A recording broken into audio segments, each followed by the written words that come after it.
Mirada Económica. Hola, hola, ¿cómo les va? Mirada Económica en el aire, una semana con hartas noticias en la economía. Hemos visto las cifras del comercio que se desplomaron en el cuarto mes del año, en el mes de abril, 45% de caída en el cuarto mes, 18% en el global entre enero y abril. También las cifras del desempleo entregadas por el Centro de Microdatos de la Universidad de Chile, el 15,6% de desempleo, la cifra más alta en los últimos 35 años. Tenemos que remontarnos a junio del año 1985 para revisar cifras tan bajas en cuanto a su ocupación. Esto en el Gran Santiago. Para profundizar en los efectos que está teniendo el coronavirus en nuestra economía, las medidas que está tomando el gobierno, el acuerdo nacional que convocó el presidente Piñera, estamos en contacto con el ministro de Economía, Lucas Palacios. Ministro, bienvenido a Mirada Económica. ¿Cómo le va? Muy bien, Andrés. Aquí estamos. Lo primero, trabajando en el ministerio. Sí, lo primero preguntarle, muchas horas ministro, todavía por delante. Sí, sin duda, me imagino. Lo primero preguntarle, ministro, por los números del comercio. 45% de caída en el mes de abril, ya 18% entre enero y abril. Un sector que da por lo menos el 10% del empleo en nuestro país. ¿Cómo recibe usted esta cifra? Mira, muy preocupante. La Cámara Nacional de Comercio, hemos trabajado en conjunto este indicador que antes lo hacían todos los meses y ahora lo están haciendo todas las semanas. Y esa caída del 45% podría profundizarse incorporando esta semana. Porque hemos visto que en Santiago el comercio está pero casi a un nivel pero bajísimo, bajísimo. Y la preocupación, Andrés, es que el comercio genera 1.700.000 puestos de trabajo en Chile. Y al revés de lo que la gente piensa, son un sinnúmero de pequeñas empresas chicas, son 258.000 empresas las que explican todo el comercio a nivel nacional. Gran parte pequeñas y medianas empresas, muchas microempresas que están distribuidas en todo el país. Y de esos 1.700.000 empleos, hay 544.000 que ya son informales, cosa que es una segunda derivada de la preocupación que tenemos porque durante este año, todo este año, mes tras mes se ha ido profundizando o incrementando el número de trabajadores informales. Entonces son dos preocupaciones. Primero, que la baja de la actividad puede significar la caída de muchos empleos y de ingresos que las familias necesitan llevar a sus hogares. Muchos de ellos son personas muy vulnerables que trabajan repartidos en todo el país y además que se está generando un incremento muy significativo en el sector informal. Ministro, también llama la atención dentro del comunicado, las cifras que entrega el comercio, es el llamado a reinventarse. Es un llamado bien importante, pero más allá de buscar quizás la ayuda del gobierno, muchas veces que va a llegar, el subsidio a la contratación, aquí el llamado derechamente es a reinventarse, a buscar otra fórmula de ganarse la vida, derechamente. Mira, aquí hay varias cosas. En primer lugar, hay un cambio cultural, y esto no solamente en Chile, sino que a nivel mundial, que esta reinvención significa la venta por Internet, la venta con despacho a domicilio. Y ahí hemos visto que en el último mes se ha triplicado el tipo de venta enviándole productos con despacho a domicilio y eso desde el comercio. Ya está significando cerca entre un 20 y un 30% de los ingresos para algunas empresas del comercio que han accedido a este tipo de venta. En un año, el tipo de venta con despacho a domicilio ha crecido un 214%. O sea, esta cuestión, Andrés, llegó para quedarse. Y nosotros tenemos un plan desde el Ministerio de Economía de digitalización de 200.000 empresas entre este año y el próximo. O sea, estamos poniendo una ficha muy importante ahí, porque además que la situación del coronavirus nos puede acompañar durante muchos meses más. Esa es la primera cosa. Lo segundo, vamos a tener que ir avanzando progresivamente en la medida que territorialmente las condiciones de contagio lo permitan, en ir adaptando, en ir abriendo nuevos espacios de la economía, porque la gente necesita poder trabajar. No hay ninguna medida social ni una política pública que reemplace el empleo y el crecimiento económico, que es lo que necesitan las familias hoy en día para poder salir adelante. Es algo que nos preocupa. Nosotros estamos siguiendo el camino que han trazado algunos países en Europa para ir incorporando nuevos sectores de la economía con todos los protocolos sanitarios, pero algo muy importante, la gente, los clientes también van a tener que cuidarse. Fíjate que yo estoy aquí desde mi oficina, que está al frente de la Alameda, y veo un montón, estamos en plena cuarentena en Santiago, y veo un montón de gente caminando sin mascarilla, pegados unos a otros, es decir, no nos estamos tomando en serio el autocuidado. Y nosotros podemos aplicar protocolos, los puede fiscalizar el Ministerio de Salud, las empresas, los pequeños comercios pueden hacer sus esfuerzos, pero si la gente no se cuida, esto nos va a costar mucho más salir adelante que si tuviéramos la responsabilidad de hacerlo. Y lo han dicho los diferentes estudios, lo señaló por ejemplo el Colegio Médico, un 15% de las personas que están contagiadas está yendo a trabajar por lo menos una vez a la semana, ministro. En la medida que no se cumplan esas medidas mínimas, ¿el efecto en la economía va a ser mayor? Por supuesto que sí, me parece que esas cifras son verdaderamente grotescas. Imagínate saber que uno está contagiado e ir a trabajar solamente para contagiar al resto. Mira, si hay algo que nos ha enseñado esta crisis, es que quizás antes éramos personas muy individualistas, solamente preocupados de lo propio. Y esta crisis nos está enseñando, Andrés, es que nos necesitamos unos a otros. La importancia de la comunidad. Y esa importancia pasa también porque el autocuidado tiene una consecuencia, que estamos cuidando al resto. Entonces yo le digo a esas personas que saben que están contagiados o que tienen síntomas, que se cuiden, no solamente por ellos, sino que también para que cuiden al resto. Si es que no lo hacemos, nos vamos a demorar mucho más en poder sacar la cabeza, en poder recuperar los empleos y en poder reactivar nuestra economía. Vamos a tener que proyectar un tiempo largo en una situación de restricciones de movilidad, de tener que cuidarnos, de aplicación y de fiscalización de protocolos. Y mientras antes nos demos cuenta que esta es una nueva realidad que nos va a acompañar durante mucho tiempo, tanto mejor y tanto más vamos a poder mitigar los efectos sociales que está también dejando esta pandemia. Ministro, se ha criticado mucho al gobierno, sobre todo desde la oposición, que se ha privilegiado demasiado la economía en muchos espacios de estos prácticamente ya 2 meses y medio que llevamos de coronavirus. Si se hubieran aplicado las medidas sanitarias más restrictivas desde un principio y no cuidar tanto la economía, quizás esto hubiera sido distinto. ¿El gobierno, a su juicio, ha privilegiado demasiado la economía en vez de la salud o no ha sido así? Mire, el gobierno ha privilegiado, por un lado, la salud, y eso siempre lo primordial, lo más importante, por una razón muy sencilla. Porque privilegiando la salud, se privilegia todo el resto. Se privilegia lo social, lo económico, todo. En la medida que esta crisis la podamos superar sanitariamente de la mejor forma, eso va a ser tanto mejor para el impacto social que está teniendo y también para el impacto económico. Y en segundo término, nos hemos preocupado mucho de generar rápidamente iniciativas que vayan a compensar o a disminuir, a mitigar el impacto social tan fuerte que está teniendo esta pandemia y que está generando tanta angustia en un montón de personas que incluso a algunos les está faltando para poder llevar el alimento a su familia. Entonces, estos son un montón de iniciativas que en 2 meses hemos ido generando en forma conjunta. Primero, iniciativas que tienen que ver con la contención del virus desde el punto de vista sanitario. Eso pasa por medidas que implican aumentar la capacidad de los hospitales, significan medidas de restricción de movilidad, significa mejorar, aumentar el número de camas críticas de 1.200 a casi 2.600. Y esto es una cuestión que hemos venido haciendo desde febrero. Por otro lado, poder ir con ayuda directamente, con bono COVID en marzo, abril, ingreso mínimo garantizado, ingreso familiar de emergencia, etcétera, para ir a compensar y ahora con repartir 2,5 millones de cajas de alimentos para las personas que más lo están necesitando, además del trabajo que estamos haciendo a través de los municipios.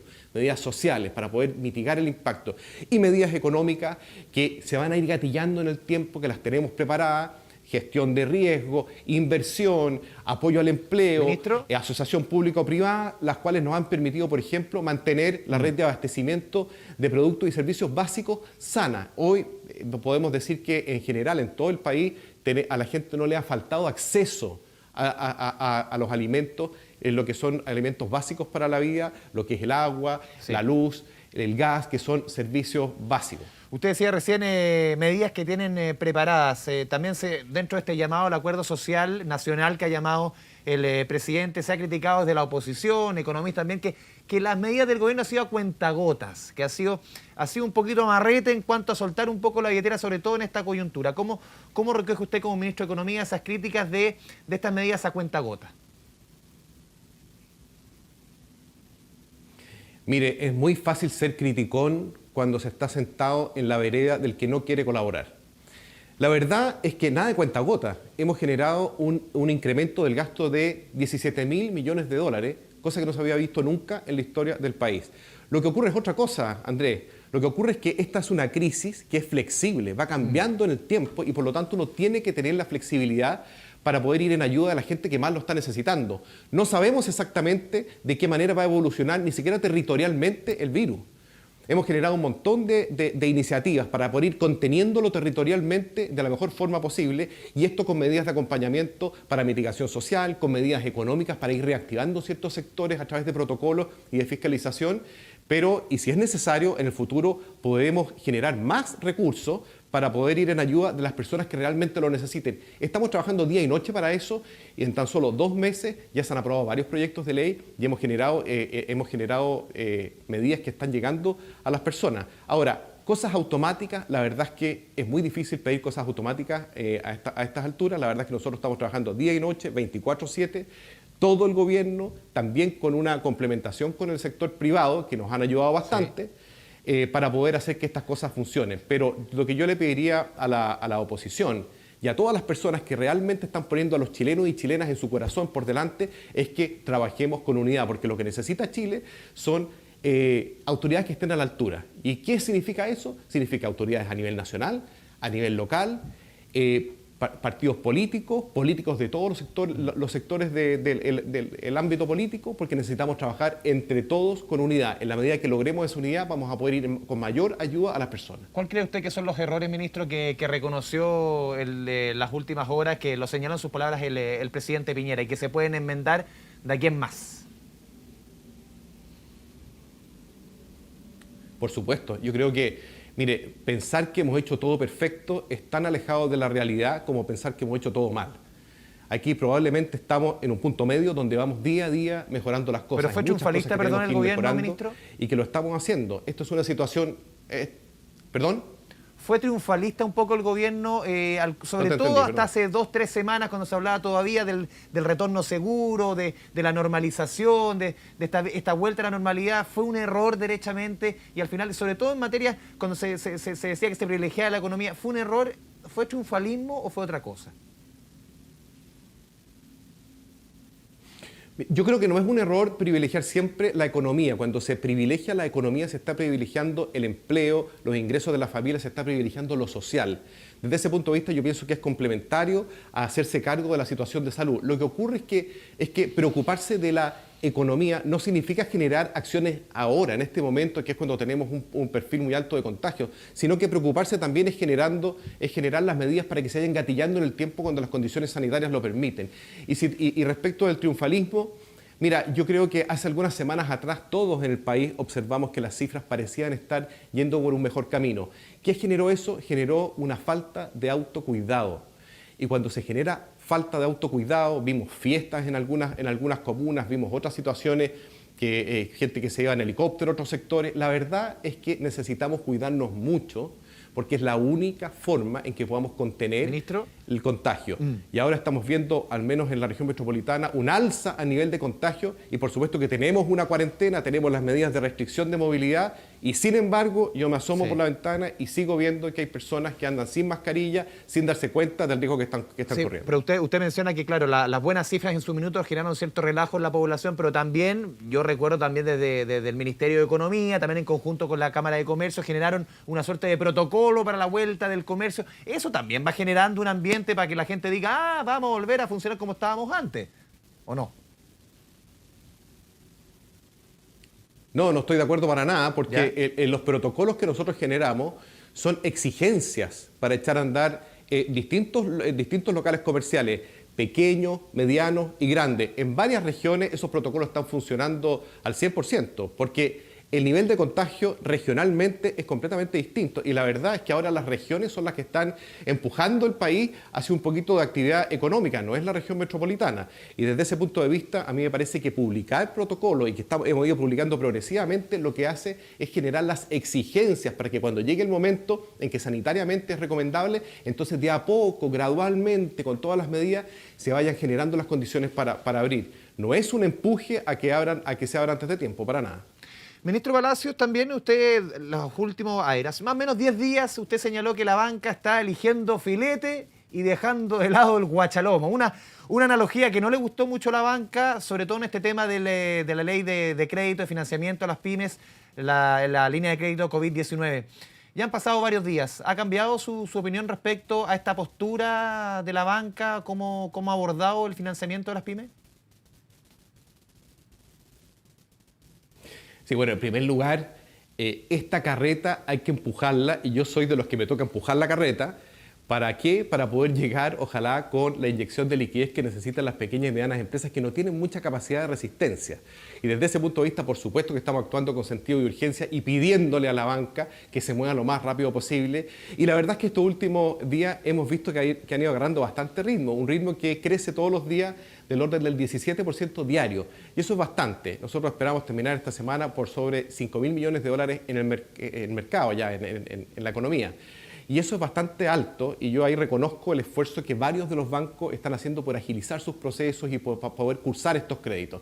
Ahora, ¿hay cosas que arreglar todavía? Por supuesto que sí. Hay algunas industrias que están menos atendidas que otras, hay algunas regiones que están menos atendidas que otras. Pienso que el Banco Estado también tiene que hacer algún mayor esfuerzo, sobre todo en las empresas más pequeñas, y también prontamente van a estar disponibles las otras medidas complementarias que hemos generado a través de Corfo, que es esta garantía para este fondo que se va a distribuir y va a inyectar liquidez a las instituciones financieras no bancarias y también estos créditos directos que vamos a entregarle a instituciones y fundaciones como Ban Igualdad, como Fondo Esperanza, etcétera, que vamos a llegar a un nivel más pequeño todavía y que también son muy importantes para Chile. Sí, ministro, usted lo dijo recién, a su juicio el Banco Estado está un poco al debe, porque siempre el Banco Estado en estas medidas, cuando el Estado toma el rol fundamental, el timón, el Banco Estado tiene que ser señero, tiene que ser ejemplo, tiene que ser faro, norte. ¿No ha sido tanto?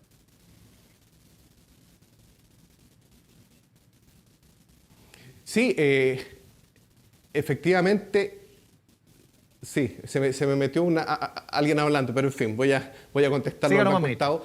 A mí me parece que el Banco Estado tiene que hacer un esfuerzo especial en esta materia. Ahora, estos últimos días ha ido agarrando más ritmo, pero la tasa de rechazo de crédito los primeros días fue muy alta.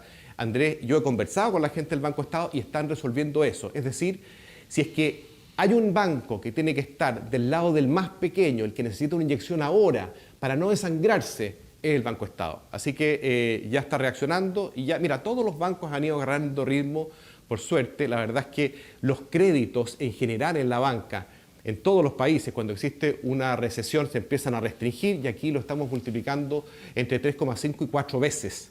Lo cual es algo que es destacable. ¿Significa eso que le está llegando a todos quienes lo necesitan? No necesariamente, y es por eso que estamos muy encima para que ojalá puedan cumplir cuanto antes con esa tarea. Ministro, quiero que hablemos de empleo, pero antes vamos a ir a la primera pausa aquí en Mirada Económica. Estamos conversando con el ministro de Economía, Lucas Palacios. Vamos a la pausa y volvemos en segundos. Mirada Económica. Mirada Económica. Volvemos a Mirada Económica, estamos conversando con el ministro de Economía, Lucas Palacios. Ministro, lo habíamos dejado planteado antes de ir a la pausa, el desempleo. Conocimos la desocupación del Gran Santiago en la Universidad de Chile, 15,6%. Y uno se remonta un poco, claro, año 85, uno se acuerda del PEN y el POG, después un avance en el tiempo y se acuerda de los planes de empleo municipal de la crisis asiática. ¿Qué va a pasar en esta coyuntura? ¿Va a haber subsidio a la contratación de empleo, derechamente contratación de parte del Estado? ¿Va a pagar esos planes de empleo? ¿Cómo se va a trabajar esa coyuntura? Ya, bueno, es una buena y compleja pregunta. Acá primero quisiera decir, Andrés, que hay 3 efectos en la cifra de empleo. Primero, empleos formales que tenían cotizaciones previsionales, que tenían cobertura de salud, han ido disminuyendo en el tiempo. ¿Por qué? Porque muchas empresas no pueden mantener esos puestos de trabajo y despiden a las personas. El primer gran efecto. Segundo gran efecto, producto de eso, se genera un mercado informal de empleo, que es una cosa también importante. Y en tercer término, importante y preocupante, la ley de protección al empleo, que lo que busca es mantener el vínculo laboral entre el empleador y el trabajador, es una gran ayuda para poder mantener ese vínculo y después cuando pueda retomarse la economía, vuelvan a su trabajo. Pero el efecto en la economía es que esas personas, que ya son cerca de 600.000, no están trabajando. Entonces, el impacto agregado en la economía en general significa menos producción de bienes y servicios. Y eso es preocupante porque tiene un impacto social muy significativo. Entonces, cuando hablamos de empleo, tenemos que entender que estamos hablando de personas que dejan de llevarle productos a sus familias para poder comer muchas veces. Entonces, el impacto social es muy fuerte y eso es lo que más nos preocupa. Por esa razón que es tan importante que el efecto de la pandemia estructural en nuestra economía, es decir, en los empleos y en las quiebras, sea el menor posible para que la reactivación futura, en el momento que sea viable hacerla, sea también más rápida. O sea, si no fuera también por la Ley de Protección del Empleo y otras coyunturas, esta medición de la Universidad de Chile que recoge solamente el principio de abril, o sea, falta todo abril, todo mayo, más la ley de protección del empleo, podríamos tener fácilmente, ministro, un desempleo del 20% en la región metropolitana. O sea, si no fuera por la ley de protección al empleo, podríamos acercarnos a esa cifra. Nosotros hemos calculado que podríamos estar entre el 16 y el 18. Pero todo esto va a depender de la forma en que evolucione y de la capacidad que tengamos de cuidarnos. Porque si es que nos cuidamos, empiezan a disminuir los contagios y así podemos ir activando algunos sectores también de la economía y las personas pueden ir retomando también sus empleos. Entonces, esto es toda una ecuación que es bien compleja y que necesita que trabajemos en conjunto. Mira, esto que comentaba hace un rato atrás, yo creo que es bien significativo y hasta filosóficamente muy importante. Nosotros hemos ido generando una economía, una forma de ser, una cultura muy individualista, muy exitista, muy poco preocupado del resto. Y lo que nos está enseñando esta pandemia, repito eso, es que nos necesitamos unos a otros. Y esto es un gran ejemplo de que vamos a salir más rápido adelante y esto va a definir el país que vamos a ser a futuro. Ese es el gran desafío en la medida que nos demos cuenta que nuestras acciones también generan una consecuencia en los demás. De esa forma es muy importante que nos podamos cuidar porque de esa manera también vamos a poder tener menor impacto en las familias más vulnerables del país. Ministro, usted mencionó recién que el desempleo podía llegar al 16, 18% en el caso que no se cumplan obviamente las medidas sanitarias, que no tomemos las medidas todos como ciudadanos. ¿Eso a nivel nacional o a nivel de región metropolitana? No, eso a nivel nacional, pero yo quiero ser súper enfático en esto. Hemos visto que en la región metropolitana la gente está colaborando menos que en regiones. Increíblemente, en regiones hemos visto que la gente se está cuidando mucho más y eso se nota porque el perfil de contagio ha ido bajando. Hay sectores que ya definitivamente pasaron el pic y están directamente hacia abajo, están generándose las condiciones ya para que se puedan ir volviendo y de hecho lo están haciendo a sus empleos. En la región metropolitana lo que hemos visto es que la gente no se está cuidando a sí mismo y por lo mismo tampoco está cuidando al resto y eso se ha notado en el nivel de explosión que hemos tenido en los contagios. Ministro, dentro de las primeras medidas que tomó el gobierno en el mes de marzo fue obviamente postergar mucho los cobros del tercer mes que están temidos por muchos chilenos. Estamos hablando de las contribuciones, el pago de patentes.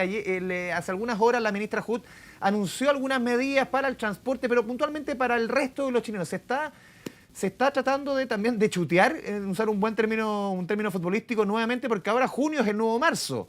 Y va a haber que quizás esto chutearlo para septiembre, ¿no? Sí.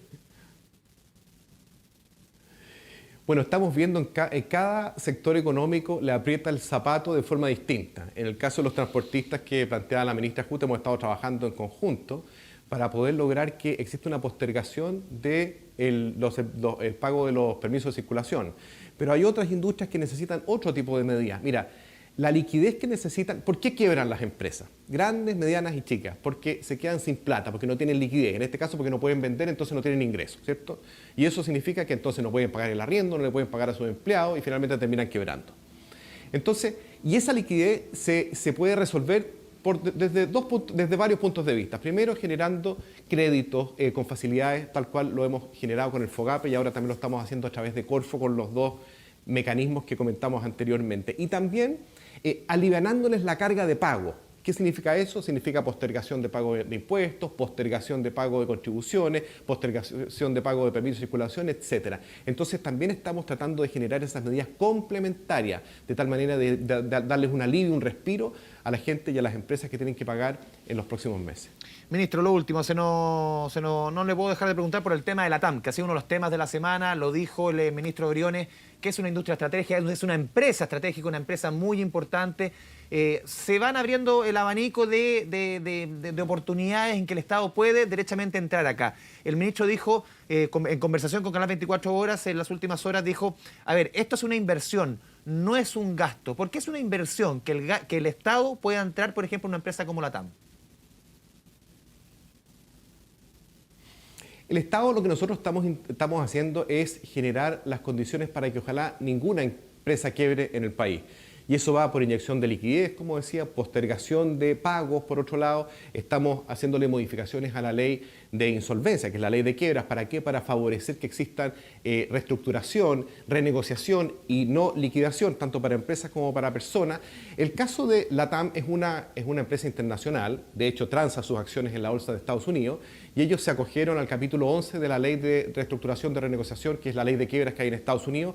Eso le permite acceder a créditos y que son suprapreferentes, es decir, después ese crédito es el primero que tiene que pagar. Y además le permite seguir operando, lo cual a nosotros nos parece bien. Efectivamente, LATAM, así como el resto de las aerolíneas que operan en el mercado en Chile, son estructurales, son muy importantes, facilitan la movilidad de las personas, pero también la exportación, la importación, y una serie de industrias dependen de las aerolíneas. Por ejemplo, la industria minera, que tiene muy significativamente, está relacionada con la misma. Entonces, nos interesa que ojalá todas las industrias en nuestro país crucen este valle tan complejo del coronavirus de la mejor manera posible, y desde ese punto de vista siempre hemos estado dispuestos a tratar de colaborar en lo que nosotros podamos. En este caso nos parece bien lo que ha hecho LATAM, que utilizó esta herramienta, dado que existe esta herramienta, en este caso en Estados Unidos, que le va a permitir seguir operando y de esa manera poder superar esta situación tan compleja que tiene. Por el lado nuestro, lo que hemos hecho, y ahí nos hemos juntado con la ministra Hood y con todas las aerolíneas y con IATA también a nivel nacional, para poder facilitar medidas administrativas, medidas operativas, porque la verdad es que los aviones no están volando, entonces hay que dejarlos en alguna parte, en los aeropuertos, y eso significa una serie de temas administrativos y operativos que no son simples y que hemos puesto en nuestra mejor disposición para poder colaborar. Ahora sí, lo último, ministro, y cortito, ¿cómo se le explica a la gente, quizás que no le tenga, no le haga mucho sentido? Miran, por ejemplo, lo que está pasando en Europa, Lufthansa, el Estado alemán mete 10.000 millones de dólares. Van a decir, a ver, el Estado chileno va a meter miles de millones de dólares cuando hay una crisis social, cuando hay gente que está pasando hambre. A mucha gente como que ahí se le produce un cortocircuito. ¿Cómo se le explica? Bueno, nosotros hemos dicho desde un principio que nuestra prioridad ha sido, es y será poder darle apoyo a quienes menos posibilidades y menos herramientas tienen. Esas son las personas más vulnerables y son las pymes que están más complicadas de pasar esta racha, digamos, tan compleja que es el del coronavirus. Entonces, esos han sido, son y serán nuestros objetivos, poder colaborar con aquellos que más lo necesitan. Eso no significa brindar facilidades para que ojalá no exista ninguna quiebra. En el caso de esta compañía, que tiene cerca de 10.000 empleados directos, pero arrastra a un montón de proveedores y significa el impacto sobre 200.000 trabajadores, 200.000 personas. Eso también nos preocupa, por eso que tenemos que ver la economía como un gran todo, pero los apoyos directos nosotros lo hemos enfocado más que nada a las pymes y a las personas que más lo necesitan. La situación de Chile es completamente, Andrés, diferente a la situación de Alemania. Y también la situación de Lufthansa es distinta que la situación de LATAM y de cualquier otra aerolínea que opera en el país. Lufthansa es una empresa directamente alemana, en el caso de LATAM es una empresa internacional que transa sus acciones en Estados Unidos, que por supuesto tiene un impacto muy significativo en nuestra economía, que vamos a apoyar en lo que podamos, pero que las situaciones son completamente distintas. Ministro, tenemos que ir cerrando. Muchas gracias por esta conversación con Canal 24 Horas con Mirada Económica. Muy buenas tardes. Buenas tardes, gracias. Así vamos cerrando esta Mirada Económica. Sigan la sintonía de Canal 24 Horas. Chao, chao.